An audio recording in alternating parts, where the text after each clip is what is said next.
against Jay Cutler. I'm going with the Jets. You know what I mean? You know how many Jets fans who won't even go to the game and they're season ticket holders?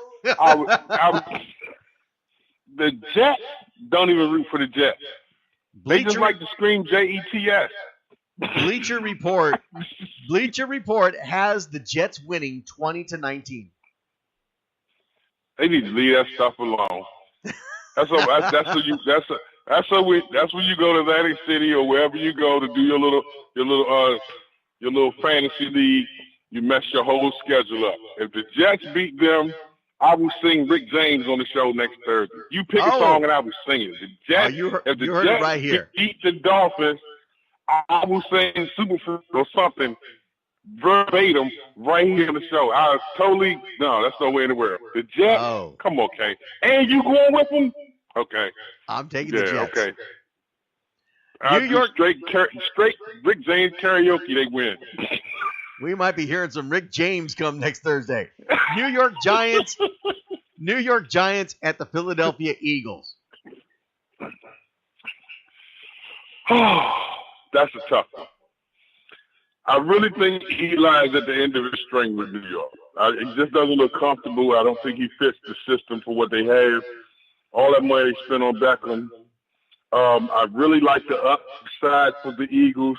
Their defense is young, talented, and they let me down the other week when they came in. They got the work done against the Redskins. They told me out last week. I'm gonna go with the Eagles in this one. I'm gonna go with the Eagles. I'm taking the Eagles as well. I agree.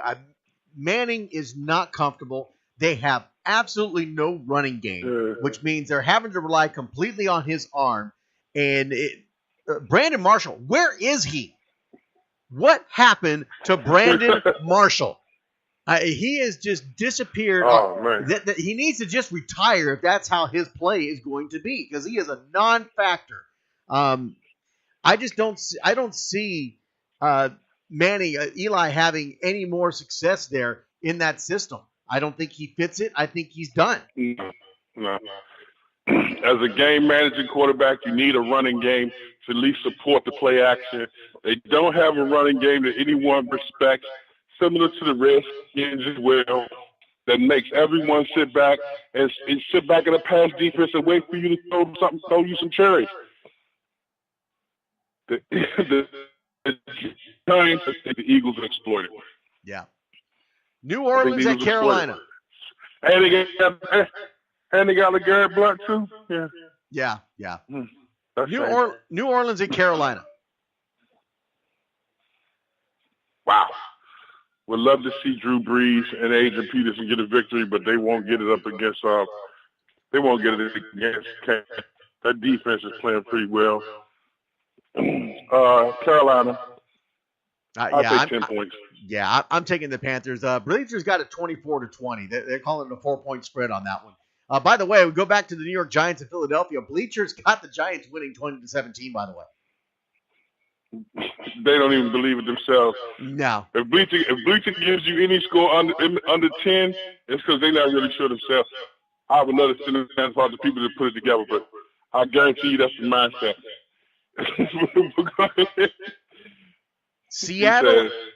Seattle at Tennessee. Bleachers got the Titans winning 19-17. Hey, look, if it's not T.C. Williams, I don't know about the Titans. I don't remember the Titans.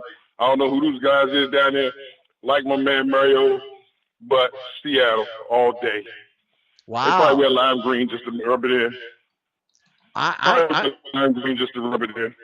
I'm taking the Titans. I am not liking that offensive line for Seattle. Tennessee's got a tough defense. If they get into the backfield and totally disrupt what's been going on, if that offensive line for Seattle does not improve, I don't see them winning very many games. Okay, so if the Titans lose, you sing Rick James next week.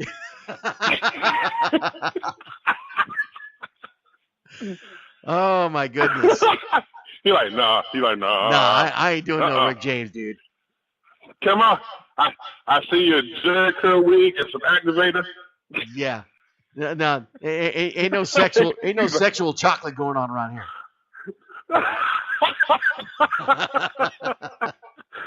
Oh my goodness! Come on, man. What we got? Moving on. Moving on. Cincinnati or Green Bay? Cincinnati or Green Bay? Green Bay. Yeah, Green all Bay. day. Packers all day on that one. Cincinnati. I would say Cleveland, the Jets, and Cincinnati. The first, second, and third round picks in the draft next year.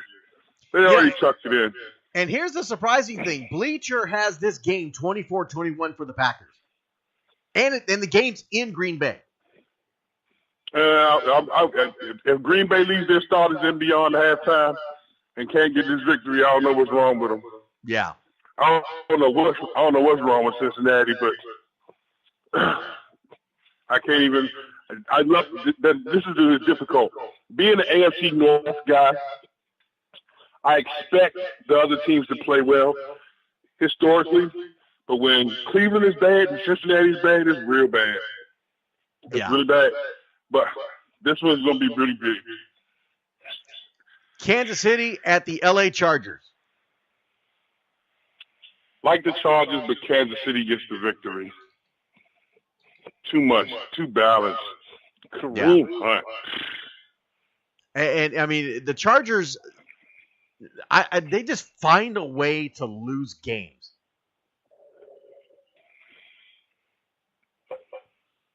Sunday night game, Oakland at Washington.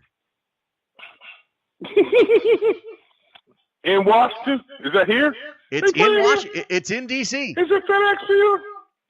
Yeah, I make sure I call off that day. I don't get caught up in the traffic. Hey, the Raiders in that one. The Raiders. Bleacher has the Raiders winning, but only 31-27. The Raiders. Love the Redskins. Nephew feel Teller hurt for the season and straight out the half string. Feeling better, looking better. No push from that middle defensive line. Allen playing great. Kerrigan's pretty good. The defense, bend but don't break. The problem here, I would definitely say, is that the Skins have at best 3 C-plus running backs. Not enough to give Kirk Cousins the time to do what he has to do. And Terrell Pryor leaving the Raiders to come here, the Raiders come in and say, hey, you should have stayed here. That's what's going to happen. You know, I'm sorry. When you're for the Washington Redskins, when your top receiver is a former college quarterback, there's a problem. Yeah. When Garcon and Deshaun Jackson left because they couldn't make up whether they were going to make up their minds whether they're going to keep Kirk Cousins, and he's a top 15 quarterback, arguably. Yeah. All right, final game. All out of Eagles. Yeah. Final game, Monday Night Football. Talk to me. Dallas at Arizona. Wow.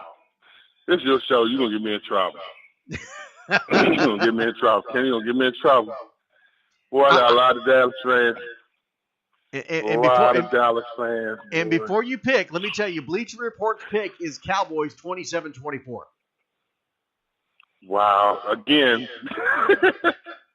all the 3-point games can go either way when Bleacher called it like that.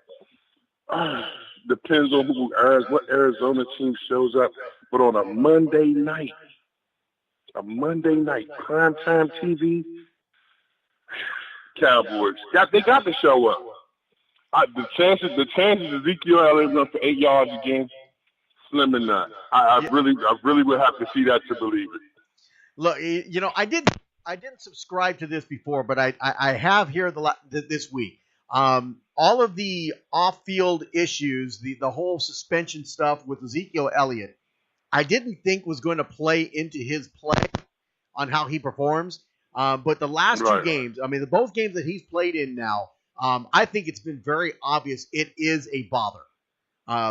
The first game, I thought he was going to come and break out and do what Ezekiel Elliott did all last year. It didn't happen. He goes up against what was surprising to me. I didn't think it was good. It was that good. But that Denver defensive line is something else. To limit him to only 8 yards in the game is remarkable. Right. I think Arizona is not Denver. Arizona is not Denver. So. I think Ezekiel Elliott, now that the NFL's appeal for the stay on his suspension has been denied, and he knows now that the season is over, right, that nothing's going to be decided on this thing until after the season is over, I think he comes to life. Arizona's defensive line gets decimated and pushed around by the Dallas offensive line finally, and Ezekiel goes off for nearly 200 yards.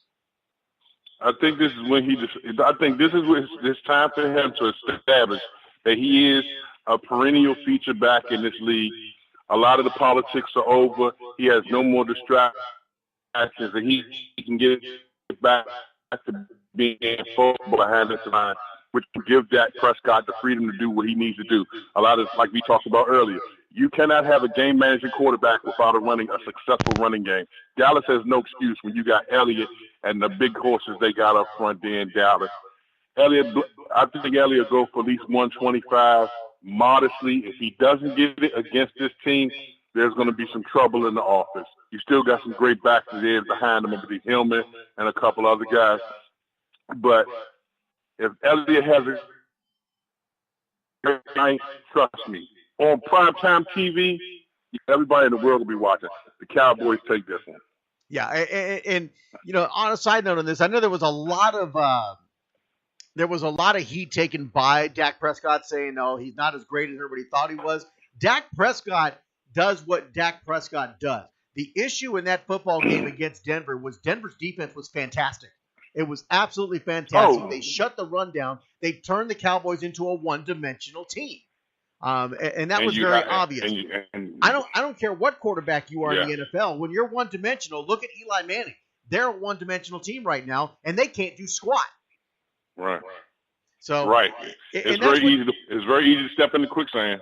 Yeah. That's what Denver did to the Cowboys. Yeah. They made him one-dimensional. Dak Prescott just couldn't get it done on his own. He needs that running game like any NFL team does. You need to spread that ball and be able to make them respect your running game before you can hit your outside receivers. Exactly. And by Dallas having that great offensive line, Ezekiel Elliott Young had an outstanding year last year. I think, like I said, he has to establish now for the rest of I would say at least for the next 10 games, that he is the premier back to look at in the league. And I think he has all the tools, all the talent. He's not hurt. He has no issues outside of the politics, and now that's out of the way. There's nothing but football left to be played. I look to see Dallas take this one and with some confidence, because I think they really, really, really took a hit to the belly the way Denver put the foot on the throat last week. They're gonna want to get back. This may be the game to do it. I'm also on a side note. I wonder when Larry Fitzgerald is going to start his retirement tour, because I know he's not going to leave Arizona. But he's an outstanding receiver, and this may be if it's not his last season, it's getting close to it. I know. Yeah, I agree. Something has to be said about that. Yeah, I mean, you got Carson Palmer, who's not exactly a spring chicken. You got Fitzgerald. He's aging. It's very obvious in his speed and his ability to cut back. This could be the Cardinals' last shot, and it's not looking very good. No. And without a running game, it's gonna continue to be worse. Because like we said earlier, without a run game, thinking to pass the ball, it just makes you one-dimensional. My man Wayne, the Voice Matthews, joining us here today. Thank you for joining us, Wayne. Tell everybody again how they can follow you. Hey, get with us at Voice Sports, VOYC Sports, all one word. Find us right here on Facebook, Voicebook, VOYCBOOK. Also on Facebook as well, the academic component. And also check us out on the Voice Sports Radio Show. Coming up soon, the Ball on the Ground Morning Show. And, of course, you got voicemail. Everybody knows where to get down with me. Hey, always continue to be positive. Use your voice for positive things. Kenny, always a pleasure. You know I'll be back next week. And if they lose, I'm going to go ahead and send you that Rick James wig. I'll even try to find the instrumental music to it so we can put that in the background. You can sing to it.